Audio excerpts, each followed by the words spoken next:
Hey, how's it going, YouTube? How y'all doing today? Look at my little BRD calf right there. She wasn't eating for 2 days.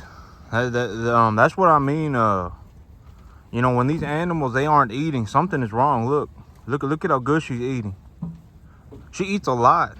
All of these animals eat a lot. If they ever stop eating, that's a big problem. But look at her. She just munching away. And I just kept dumping food in front of her, and she just keeps eating. But that's how these animals are. These cattle, they eat a lot. If they ever stop eating, even for 1 day, something is severely wrong. But yep, I'm gonna leave her alone. She's doing real good here. So tomorrow, my big plan today is I need to work on some of my equipment. Then tomorrow morning, I'm going to excuse me, I think it's Friday morning. Yeah, Friday morning. So day after tomorrow, I will be I'm going to take my sweet plow, and I'm going to scrape about the top inch soil off of this field, about the top inch or two off of this field, and then I'm going to drill it with pearl millet. I was going to I got to go get my car looked at today. I got my my insurance appointment to get my car fixed. So I got to go do that here in about an hour. So I just left these cattle. I just gave them a whole mess of grain and just called it a day. Yep. I'll let them. I'll let them out to graze when I get back from work today at about 8:45. They'll have time to graze then. So as of right now, they just got some grain. They got a whole lot of grain this morning. So here in about a day or two, I'm going to scrape the top inch or two off this field, and then I'm going to drill it with pearl millet. And then it should start raining next week. It said we got some rain coming in next week, and so that'll be good. And before that rain hits, I'm going to refertilize my field too, my front field. My fertilizer plan for my front field is I'm going to apply a 4-2-2-1 nitrogen, phosphorus, potassium, sulfur mix with a mix as a mix of urea and 1717. So I'm going to have a 2-part 1717 with a 1-part urea. And so from the information that I've collected so far from growing this round of crops is that if I put 40 pounds of phosphorus and 40 pounds of potassium on my field with 120 pounds of nitrogen, as the plant grows, I will actually still have a phosphorus and potassium deficiency.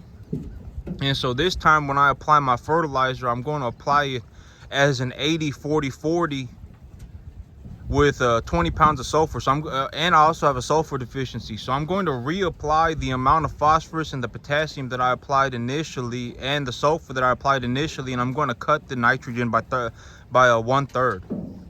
That's the plan right now. And I made the plan from the data that I've collected, because I'm gonna refertilize the whole field before it rains next week.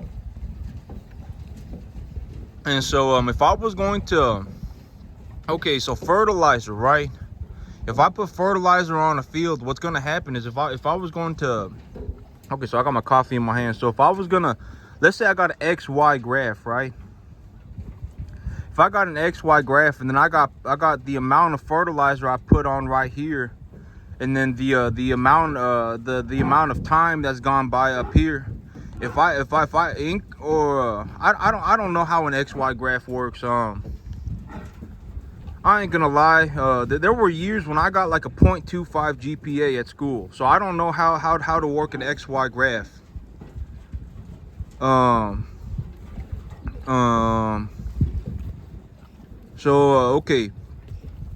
Okay, let's say I put fertilizer on the field, right, and I graphed it.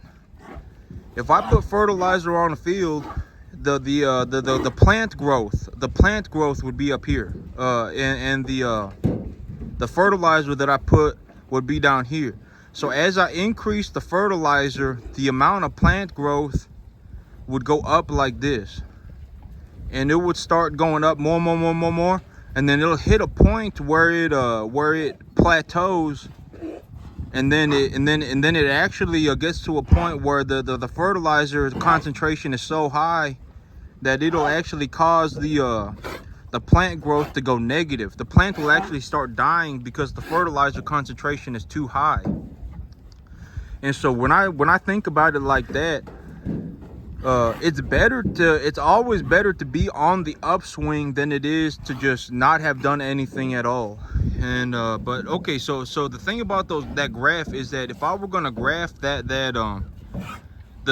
for every type of fertilizer, so if I made a graph for nitrogen, if I made a graph for phosphorus, if I made a graph for potassium, if I made a graph for sulfur, calcium, everything, magnesium, everything, and then I put them all on one universal plane, that is in reality how plants work. It's not just one graph, it's many different graphs that converge at one point. And so that's why it's so important to be able to recognize when I look at a plant, I need to apply phosphorus. And then it's also very important to write down how much phosphorus I put down on that field. And it's important to be accurate as well as precise as well, because if I go into a field and I say, I think I need a nitrogen fertilizer, but in reality I need a potassium fertilizer, and then I put nitrogen fertilizer on the field, the plant will still not grow. The plant will actually still have terminated its growth because it needs nitrogen to grow. It doesn't need more potassium, or it may need more potassium, but it needs more nitrogen to grow. So it's important to be able to diagnose plants correctly, and it's important to collect extremely accurate and precise data. So when I go and I do something, I note it very as accurately as I possibly can. I say, okay, I put 200 pounds of I put 100 pounds of nitrogen, 120 pounds of nitrogen, etc., 40 pounds of potassium, 40 pounds of sulfur. My results were X. My results were this. So when I look at my results and then I look at my data, I can go back to my data and I can look back at the plants and I can make a new plan for the plants. And it's just a continual loop. You know, it's not just a one and done. It's not like I go over a field and I put triple 17 on it every year and then I just go, oh my God, this is it right here. That ain't it. Some years I may need to put dolomite lime. Some years I may need to put more urea. So there's all sorts of different fertilizers, and there's a use for all of them. And so when I look at the information that I've collected right now, the phosphorus and the sulfur that I've applied on this field, when I apply it in conjunction with the nitrogen and the sulfur, the plant's metabolic activity will actually reach a point where the phosphorus and the potassium once again become limiting factors. The plant will actually begin to exhibit signs of phosphorus and potassium deficiency again because of the accelerated growth happening from the addition of nitrogen as well as sulfur. And so these plants, they I'm going to reapply the phosphorus and the potassium and the sulfur that I had applied, and I'm going to reduce the amount of nitrogen. And that's the plan right now. And I'm going to refertilize the front field, and I'm also going to fertilize the back field, the pearl millet, with the information that I've collected on the sulfur, or on the sorghum Sudan grass. And that sorghum Sudan grass, I know that it may not be you know, because there are a lot of things that go on off the camera that I do. You know, there are a lot of things that I do off camera that make huge differences in the things that I am able to do here. And that sorghum Sudan grass, I actually grew that grass on the data that I collected on the forage that I grew here, as well as I had ran a trial on some on tomatoes. Out of everything, I ran trials on tomatoes last year, and then I also ran trials in buckets of ryegrass. I had scooped some soil into a bucket of ryegrass, and I had actually been able to collect saturation data of my soil and fertilizer in those buckets. And so you know, that's why I also have been able to diagnose my plants very accurately. It seems like, you know, when I grew the sorghum Sudan grass or when I grew the ryegrass, it's like, oh my God, I got it right on the money on the first try. But that's not true. I actually ran many different trials before I planted even the forage in the back. And when I planted the forage in the back, I had data that I had collected on different trials that I ran in the past as well. And so I mean, it's not just you know, I didn't just show up one day and do this. Okay, it takes a lot of effort, and you got to be real good at keeping track of information, and also looking for information. Because like, you know, this field, if I put fertilizer on this field and I put the wrong fertilizer on the field, I just wasted time, because the plant's not going to grow anyway. So like, I know that if I like, I actually had one time last year where I was only putting urea on this field because I didn't want to put phosphorus and potassium on it until I was going to start plowing it into the field. And I was only putting urea on this field, and my plants had such a severe phosphorus deficiency from the application of urea that my plants had actually terminated growth even though I was applying urea. So there's a lot of stuff that goes on. And also well, when I put fertilizer on this field, like, let's take that phosphorus example for as an example. If I go around the field and that is phosphorus deficient, and I put urea on that field, the plant's metabolic activity will increase, and it'll make the deficiency worse. The plant will try and grow faster, but it'll be so deficient in that one mineral, in that one nutrient, because it's trying to grow faster, that it actually terminates its growth almost entirely. The metabolic activity of the plant will like try to increase because of the application of the urea, but it'll the deficiency symptoms will become severely worse, and the plant will actually terminate its growth anyway. And so there's a lot that goes on to it, and got to be very accurate.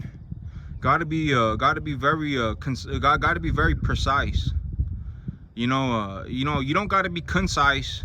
You got to take a lot of notes, and be very diligent in what happens, because like, in terms of farming, right, if I mess this up one time and I nuke my field, it's pretty much game over.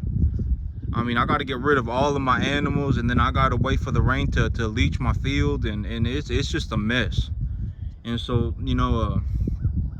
a part of farming is knowing when I hit that saturation point. So if the curve is going up like this and it starts going like this, I need to be able to recognize that my plants are having minimal gain from the amount of fertilizer application that I'm putting in. And if the plant is growing in such a way that there are zero signs of deficiencies, then I've reached the point of saturation, and I need to stop putting fertilizer on the field. Because if I continue to put fertilizer on the field, and I nuke my field and I bleach my field, it's pretty much game over for a year.